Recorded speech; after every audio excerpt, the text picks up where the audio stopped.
Solomon Northup once lived as a free man in Saratoga, New York. A respected violinist, Solomon was loved by his community and cherished his life with his wife and children. One day, he happily sees his family off as his wife leaves for a temporary cooking job, taking their children with her. Later that day, while walking in the park, Solomon is introduced by a friend to two strangers, Mr. Brown and Mr. Hamilton. They claim to be affiliated with a traveling circus and offer him a job playing the violin, promising good pay and a swift return home before his family gets back. Solomon agrees and travels with them to Washington. After a successful performance, the men celebrate with Solomon. They offer him more money than promised, citing his excellent performance. As they drink, one of the men watches Solomon closely. When Solomon wakes up the next morning, he is shackled in a jail cell, drugged, and betrayed. Brown and Hamilton's true intent was to sell Solomon into slavery. Solomon tries to explain that he is a free man, but his captors refuse to believe him. Instead, they beat him and insist he's a runaway slave from Georgia. Eventually, Solomon is thrown into a holding pen with another man named Clemens and a young boy. Clemens, who was educated and previously enslaved, discusses their grim fate with him. Soon after, a woman named Eliza is brought in and quickly embraces the young boy, her son. Though she knows the trauma ahead, she stays strong for her children. One night, they are all chained and shipped off under cover of darkness, crammed like cargo in the ship's hold. On board, Solomon meets Robert, who suggests a rebellion, but they decide to wait. That night, a sailor wakes Eliza to force himself on her. Robert intervenes and is fatally stabbed. The next morning, Solomon and Clemens are ordered to throw Robert's body overboard. Clemens remarks that Robert is better off dead. At the next dock, Clemens is reunited with his former master. In a heartbreaking moment, he runs off without even looking back at Solomon. Shortly after, a slave trader named Freeman arrives. When he calls Solomon Platt, and Solomon doesn't respond, Freeman slaps him and warns him never to question him again. Freeman begins prepping the captive sale. Eliza begs Ford, a potential buyer, to purchase her children, too. Freeman refuses and quickly sells her son to another buyer. He also declines Ford's offer for Eliza's daughter. In the end, Ford only takes Eliza and Solomon. Eliza breaks down, disrupting the sale. Freeman subdues her and orders Solomon to play the violin to lighten the mood. At Ford's plantation, he orders that Solomon and Eliza be given food and rest. When Ford's wife learns about Eliza's loss, she heartlessly claims that some sleep and food will make her forget about her children. The next day, Solomon and the others meet Tibeats, a cruel handler,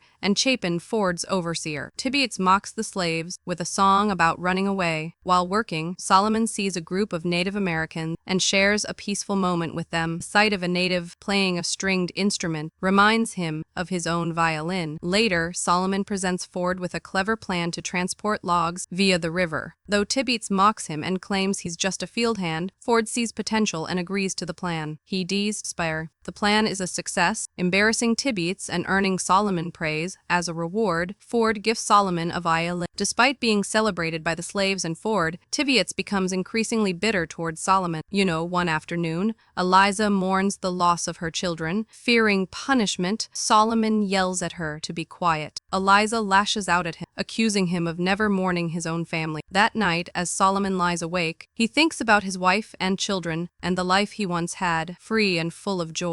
Then points out how obedient he is to a slaver, but Solomon claims he's just trying to survive. She says Ford knows Solomon might be a free man but doesn't do anything about it. Statement unsettles Solomon because he has a feeling she's right. Ford's wife eventually orders their men to get rid of Eliza because she can't stand her crying. Meanwhile, Tibeats starts making Solomon's life difficult, as revenge for humiliating him. As the tension builds up between them, Tibeats ultimately decides to teach Solomon a lesson. However, to his surprise, Solomon fights back, grabs his whip, and gives him the most intense chiropractic adjustment of his life. It's quite a satisfying scene. Chapin arrives, and Tibeats flees after declaring he will have vengeance. Before leaving to call Ford, Chapin tells Solomon not to leave the plantation because he won't be able to protect him otherwise. Sometime later, Tibeats returns with his buddies to lynch Solomon. Chapin steps in to put a stop to it and threatens to shoot Tibeats if he persists in hanging Solomon, temporarily forcing Tibeats and his crew to run away. Solomon looks to Chapin for help with his situation, but he just lets him be. Solomon hangs for his dear life, tiptoeing to avoid choking as best he can. The rest of the slaves slowly emerge emerge from their huts to go about their routine. They all turn a blind eye to Solomon's situation, except for one woman who brings water for Solomon to drink. After nearly a day of hanging for his dear life, Solomon is finally freed when Ford returns to the plantation. He drags Solomon inside the house to protect him. However, Ford realizes that his plantation is no longer safe for Solomon because Tibbetts will never relinquish his right to retaliate for what happened. He tells Solomon that he'll sell him to a man named Epps. Although Epps is known to be a brutal man, Ford says he's the only one willing to accept Solomon due to the reputation he gained after fighting back against Tibbetts. Solomon tries to explain that he's a free man, but Ford doesn't want to hear it because he's scared that such knowledge will only bring trouble for him. The way Benedict saying the N-word has me looking at him sideways. On the day Solomon arrives at Epps' plantation, he and the rest of the slave listen to him read a verse from the Bible, defending how slaves should be whipped. Epps skews the message of the Holy Book to support his claim of ownership over them. Epps over here proving that not all gingers are black. That's a TikTok reference. After a day of picking cotton, each slave on Epps' plantation is evaluated based on the weight of what they've harvested. Solomon's yield is below average, and he ends up getting whipped along with other men who had poorer performance than their previous day of work. Epps' favorite slave on the plantation is a woman named Patsy. Epps lavishes her with praise while caressing her neck. Epps later disturbs his slaves' sleep late at night to make them entertain them with some dance. During that time, a jealous Mrs. Epps throws a large decanter at Patsy's head, knocking her down. Mrs. Epps finna catch these hands. She demands Epps to get rid of Patsy and even threatens to leave him if he doesn't. Much to her dismay, Epps says he'd rather lose her first than Patsy. Mrs. Epps over here realizing she's still a powerless white woman. After Patsy is dragged out of the room, equally foiring for, Epps orders everyone to continue dancing so his mood won't be ruined. One afternoon, Mrs. Epps sends Solomon to shop for her. When she gives him a list, and she notices him reading it, she then warns him that nothing good will come of it because they're only there to work. Sarah Paulson's acting has me fooled up because I really wanna slap her. While on his way to the store, Solomon decides to try running away. However, he runs into a lynching and ends up having his spirit broken after witnessing the fate of the two men being lynched. As Solomon puts the items Mrs. Epps ordered him to buy in a bag, a bundle of paper catches his attention. Upon returning to the plantation, Mrs. Epps asks Solomon if he ran into any trouble, and he lies. One afternoon, Epps sends Solomon to fetch Patsy from the neighboring plantation owned by a man named Shaw. Patsy is there to visit Mrs. Shaw,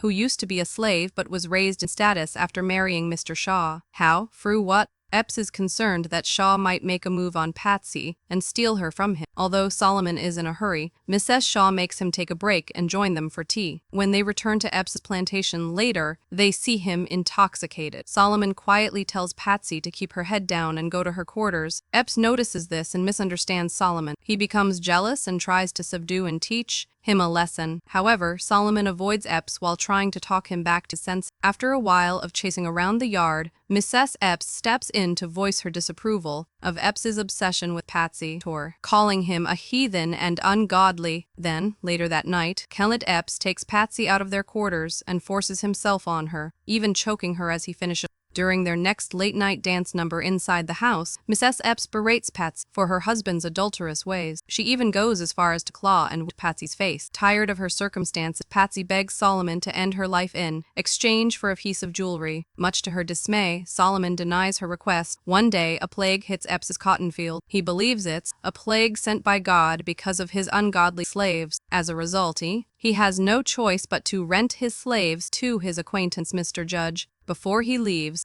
he tells all his slaves not to bring any plagues to their new temporary employer. In the present, the day after Solomon gets taken advantage of by a fellow slave, he gets called by his current employer. It seems Judge knows of Solomon's musical talent and recommends him to another acquaintance looking for music for a party he's hosting. He promises that Solomon will get to keep his earnings from the job. Some time passes, and Solomon and the rest of the slaves return to their plantation. A happy-looking Epps condescendingly welcomes them back. As Solomon walks by Patsy, she gives him a bitter look with her injured eyes. dies. Solomon and the rest of them resume work in the cotton field. A man named Armsby joins them. But unlike the rest, he's a paid laborer trying to earn money to get back on his feet. By the end of the day, despite harvesting significantly less than everyone else, he doesn't whip like Solomon. Later that night, Armsby attends to Solomon's wounds and shares his tale. Since he seems like a kind man with sympathy, Solomon takes the risk of entrusting him to send a letter to his friend in the north. In exchange for this favor, Solomon will give all the profits of his violin-playing gig to him. Armsby swears his silence, and so Solomon hands him the money. He tells Solomon to get his letter ready in 2 days so he can mail it. Solomon writes his letter using a piece of paper he stole from the items Miss Epps usually sends cure. However, that evening, he's surprised that Epps knows his plans and realizes Armsby betrayed him. I just knew to never trust that mayonnaise man. Fortunately, Solomon hasn't handed over his letter to Armsby yet. He uses his wit to turn things around by taking advantage of the fact that Armsby is a drunkard. Solomon successfully convinces Epps that everything is just Armsby's scheme so he can be hired as Epps' new overseer. When he burns the letter he made that night, Solomon sees his opportunity to attain freedom vanish before his eyes. Time passes, and Solomon is assigned to help a carpenter named Bass build a gazebo on the plantation. Bass is from the north, and his beliefs about the slaves' treatment are the opposite of Epps's. Solomon notices him. One Sunday, Epps gets worked up after thinking that Patsy has fled after failing to find her. When Patsy returns later, she explains that she came from Shaw's plantation to get some soap because she wants to clean herself. Sadly, Kate, jealousy and rage have fully taken over Epps, and her explanation fell on deaf ears. Epps is inclined to finally give Patsy a beating, and Mrs. Epps is there to urge him. However, it seems he doesn't have the guts to do it, so he orders Solomon to do it on his behalf. While Solomon holds back his strength at first, he is eventually made to go all out. Unsatisfied by what's happening, Epps finally takes over and mercilessly whips Patsy. Horrified by what's happening before him, Solomon melts down and tells Epps that he will eventually pay for his wicked deeds. Later, the women help treat her wound. Solomon one day finds himself alone with Bass, and he asks where he's from. Bass says he's from Canada, and Solomon reveals all his knowledge about the place. Realizing he is no ordinary slave, Bass asks how Solomon ended up on the plantation. At first, Solomon is hesitant to tell him, but after trusting Bass and his reassurance, he shares it all. Bass believes his story and recognizes the injustice in the plantation.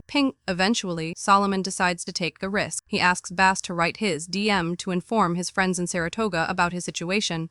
Although he is facing immense risk himself, Bass agrees to help Solomon. Time passes on the plantation once again. Solomon is doing some Farmville by the field. When a carriage arrives, the sheriff calls out for Platt, and Solomon answers the call. When Solomon approaches, the sheriff points out a man by the carriage and asks if he recognizes. After closer inspection, Solomon recognizes the man as Mr. Parkent, a friend of his in Saratoga. After further prodding about his identity, the sheriff acknowledges Solomon's true identity. Solomon rushes to embrace his friend. On their way to the carriage, Epps steps in to try and stop Solomon from leaving. However, the sheriff intervenes, stating that Solomon is a free man. As Solomon is about to ride the carriage, Patsy calls to him, and he gives her one final embrace before leaving. When Solomon finally sees his family in Saratoga, the first thing he does is apologize to them for his sorry state. His daughter embraces him and introduces him to his grandchild, who shares the same name as him. Surrounded by the embrace of his family, Solomon is in tears. Finally free from the nightmare he is living, Solomon tried to take legal action against the people who put him through his ordeal. Sadly, because of the lackluster laws they had access to at that time for his circumstances, it was unsuccessful. He also became active in the abolitionist movement, doing his best to help raise awareness about the inhumane problems they faced. The date, location, and circumstances of Solomon's death are unknown. And that's the end of the movie. A heartbreaking one. What did you guys think?